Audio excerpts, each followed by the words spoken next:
será una porquería, ya lo sé. En el 506 y en el 2000 también, que siempre ha habido chorros, maquiavelos y estafaos, contentos y amargaos, valores y doble, pero que el siglo XX es un despliegue de maldad insolente, ya no hay quien lo niegue. Vivimos revolcados en un merengue, en el mismo lodo, todos manoseados.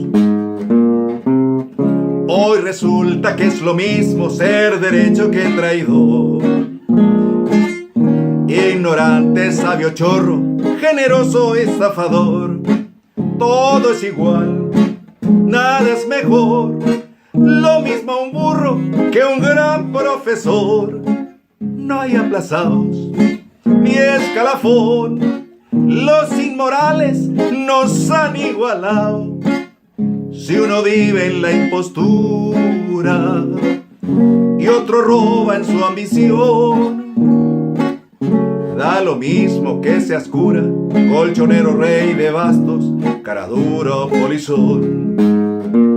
Qué falta de respeto, qué atropello a la razón. Cualquiera es un señor, cualquiera es un ladrón. Mezclado con esta whisky va Don Bosco y la Miñón, Don Chicho y Napoleón, Carnera y San Martín, igual que en la vidriera irrespetuosa de los cambalaches. Se ha mezclado la vida y herida por un sable sin remaches. Ve llorar la Biblia junto a un calefón. Siglo XX, cambalache, problemático y febril. El que no llora no mama y el que no roba es un gil. Dale nomás, dale que va, que allá en el horno nos vamos a encontrar.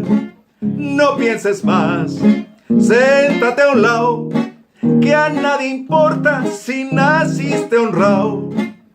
Es lo mismo el que trabaja noche y día como un buey, que el que vive de los otros, que el que mata, que el que cura o está fuera de la ley.